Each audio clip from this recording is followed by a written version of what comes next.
કારણ કે જેટલું નાનું કટિંગ હે એ વેલું હળી જવાનું વેલું ખાતર બની જવાનું. તાલા કાપવા માટે 4 મોડલ ડાયરેક્ટ ટ્રોલી લોડ કરવી છે ભરવી તો સીધું અહીંયાથી લોડ થઈ જાય. આમાં ડીઝલ ખપત ઓછી થાય છે એટલે ઓછું ડીઝલ લે છે તો ઈ કઈ રીતે લે છે? ઓરવામાં ડબલ વરાઈ જાય તો કઈ તકલીફ નથી આવે. બધાય મશીન તમે જોશો ને એમાં બધાય મશીનમાં ટાયર આપેલા છે. ત્યારે હાથ નાખવા અને હાથ કદાચ નાખો તો અહીંયા તો સ્ટોપ જ થઈ જવાનું છે. 80+80 નો આપણે પીટીઓ આપેલો છે એટલે ટ્રેક્ટર જોડાવેલું હોય તમારે ઉપાડીને બીજે જવું હોય ગમે એવું તાલુકા નાખી દેવાનું ભાઈ. આની પર જોઈ લે ભૂકો જ કરે.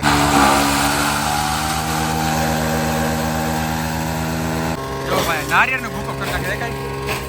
રામ રામ ડેર અને કિંગ ફાર્મિંગ નામની યુટ્યુબ ચેનલમાં તમારું બધાનું સ્વાગત છે. આજનો ખાસ વિડીયો આપણો શ્રેડર મશીન ઉપર રહેવાનો હોય. શ્રેડર મશીન એટલે હું નારિયેળીના પાન એટલે કે તાલા કાપવા માટેનું ખાસ પ્રકારનું યંત્ર જેને આપણે શ્રેડર મશીન આપણે કહી હકી.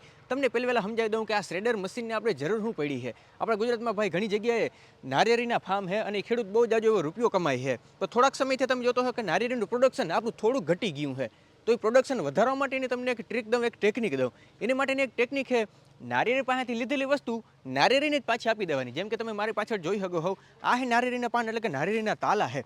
હવે આ તાલાનો તમે ખાતર બનાવીને પાછું આ જ જમીનમાં નાખો ને તો ભાઈ નારિયેળના પ્રોડક્શનમાં ઘણો બધો તમે વધારી કરી શકો. પણ એમાં સૌથી વધારે પ્રશ્ન મોટો ક્યાં આવે કે આ નારિયેળીના જે તાલા છે એ ઘડીકમાં ભાઈ હળતા જ નથી. તમે જો જોયા હોય તો 2-3 વર્ષ સુધી તમે એમને રાખી દો તો એ હળતા નથી. તમે ઉકેડામાં વચમાં તમે સેન્ડવિચ કરીને રાખી દો ને તો એ ઘડીકમાં હળતા નથી. એના માટે તમારે શું કરવું પડે?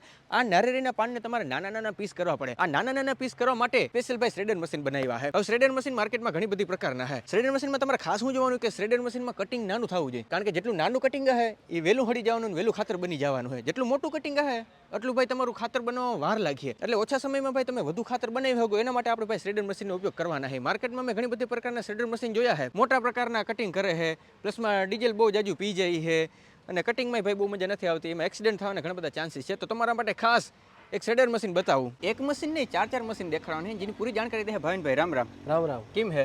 બસ મજા. ચાપ કટર ઇન્ડસ્ટ્રીમાં તમે ઘણી બધી ધૂમ મચાવી છે. હવે આ ઇન્ડસ્ટ્રી તમારે મૂકવી નથી એમ ને?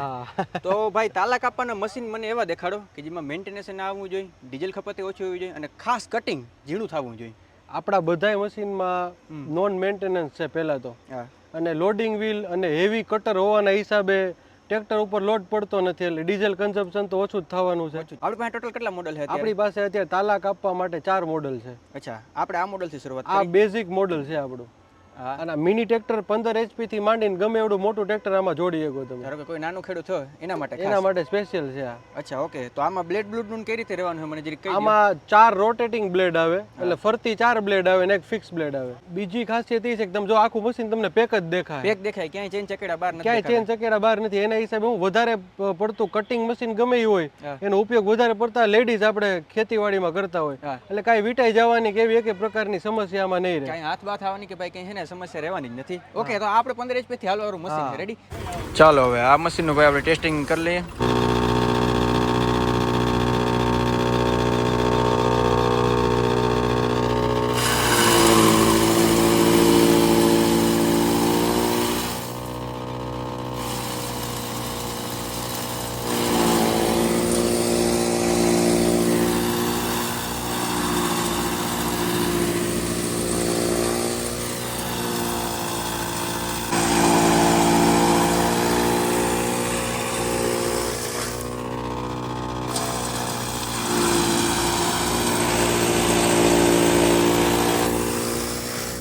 હવે આપણે નેક્સ્ટ મશીન જોઈ. આના કરતા કંઈક મોટું લાગે છે. નેક્સ્ટ મશીન છે આ 15 HP થી લઈને મોટા ટ્રેક્ટર ગમે એટલા સુધી ચાલે.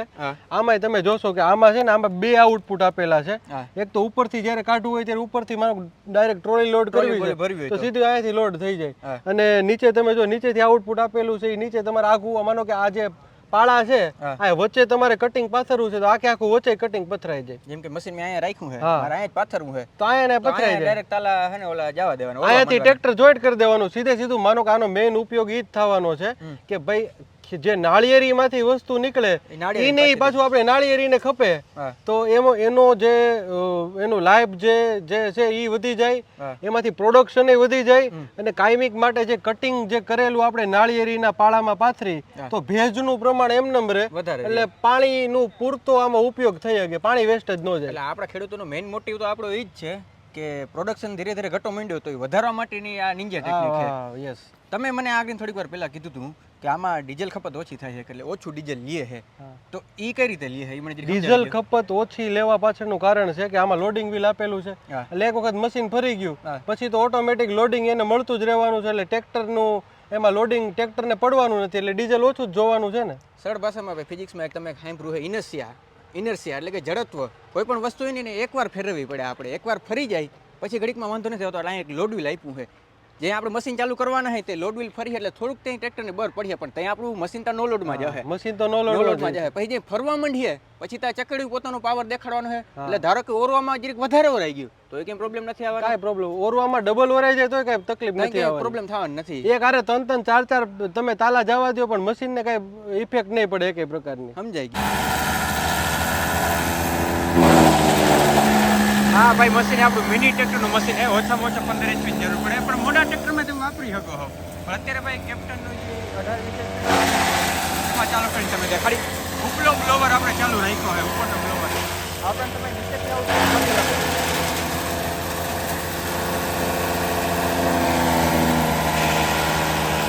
હવે આ તનાના મશીન જ્યાં મને એવા મશીન દેખાડો કે ઓરવા વાળા ઘટવા જોઈએ.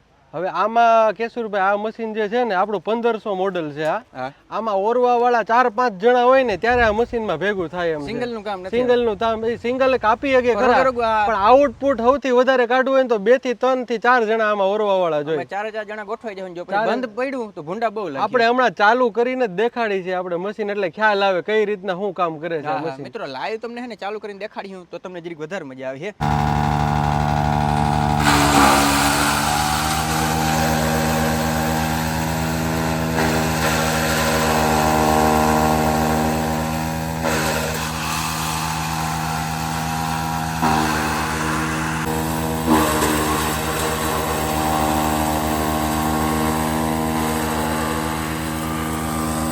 આ 35 HP થી હાલીએ ને મિનિમમ 35 HP નું ટ્રેક્ટર જોઈએ. 35 HP ઉપરનું ગમે એ ટ્રેક્ટર હોય એમ હાલશે. હા બરાબર. પણ 35 HP નું તો હોવું જ જોઈએ. બીજી તમને વસ્તુ એ કહું, તમે જો બધાયમાં આપણે ટાયર આપેલા છે, બધાય મશીન તમે જોશો ને એમાં બધાય મશીનમાં ટાયર આપેલા છે અને લોખંડના ટાયર છે.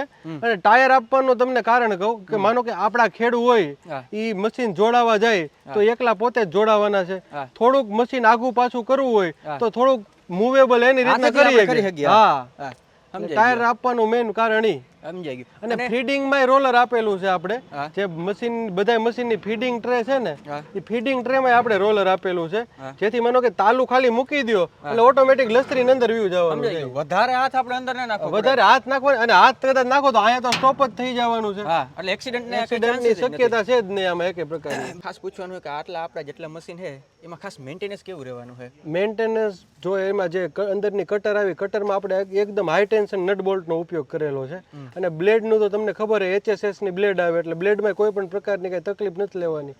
પ્લસ મશીનમાં લોડિંગ વ્હીલ આપેલું છે એટલે મશીનને એકેય પ્રકારનો ટ્રેક્ટરને એકેય પ્રકારનો લોડ નથી પડવાનો એટલે મેન્ટેનન્સ નામે તો ઝીરો છે આમાં અત્યારે. આપણી જે બ્લેડ છે કાર્બન સ્ટીલની જ છે ને? હા, રોટર વેટરમાં જે બ્લેડનો ઉપયોગ થાય ને ઈ બ્લેડ આપણે ઈ મટીરીયલની બ્લેડ આપણે આમાં વાપરી છે. રોટાવેટર તો તમને બધાને ખબર ને ભાઈ જમીનમાં હાલવાનું છે, પાણકામાં ને એમને કાપવાનું છે. આ તો નોર્મલ ભાઈ આપણે તાલા કાપવાનું એટલે આનું આયુષ્ય ઘણું રહેવાનું. હા, બીજું આની અંદર આપણે જે બેરિંગ ને શાફ્ટિંગ વાપરા છે એનું જરાક કહી દો મને. આમાં જે આપણે બેરિંગ વાપરેલા છે બધા મશીનમાં આ કોકોનટ જે નાળિયેરને તાલા કાપવાના 4 મોડલ છે એમાં જે બેરિંગ વાપરેલા છે એ બધા લોખંડના બેરિંગ યુઝ કરેલા છે. જનરલ તમે બીજા બધા મશીનમાં જોવો ને તો CI કાસ્ટિંગના બેરિંગનો ઉપયોગ થઈ ગયો.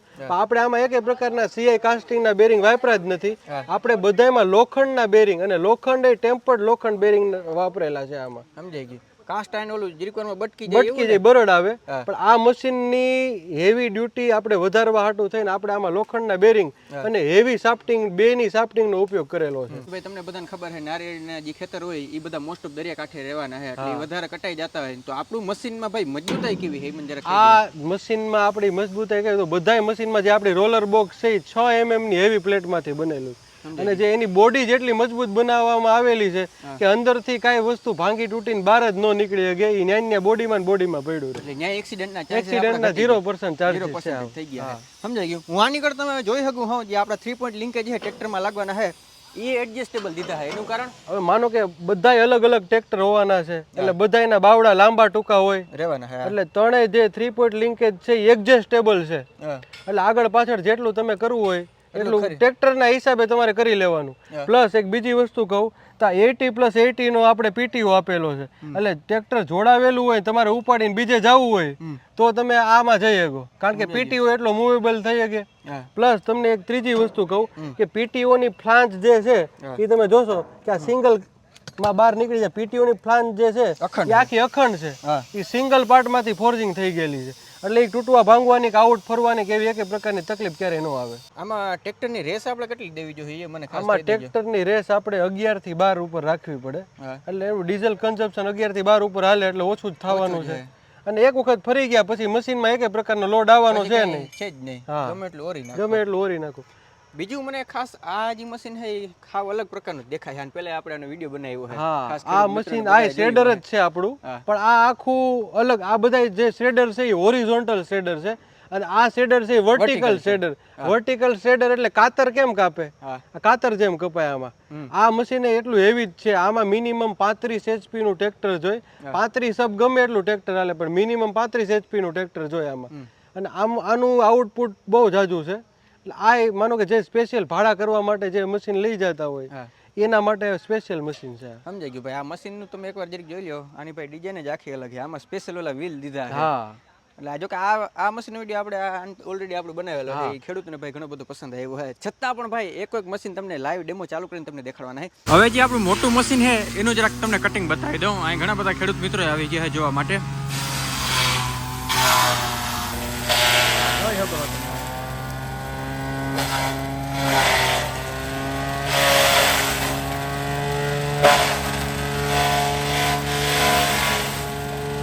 ગમે એવું ચાલુ કાપ નાખી દેવાનું ભાઈ. આની પર જોઈ લો, હા ભૂકો જ કરી નાખે.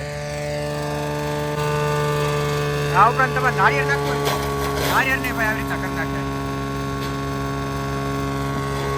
નાળિયેર, કાચા નાળિયેર ને ભાઈ એકદમ નાખી દે.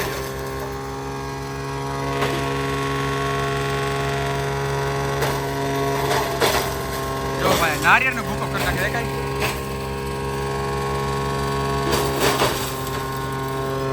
હા ભાઈ, તમે એઝ કઈ રીતે યુઝ કરી શકો તમે નારિયેળનો ભૂકો છે તમે કોકોપીટ તરીકે ભાઈ નો ઉપયોગ કરી શકો. જોજો આ કોકોપીટ બની ગયો આપણો.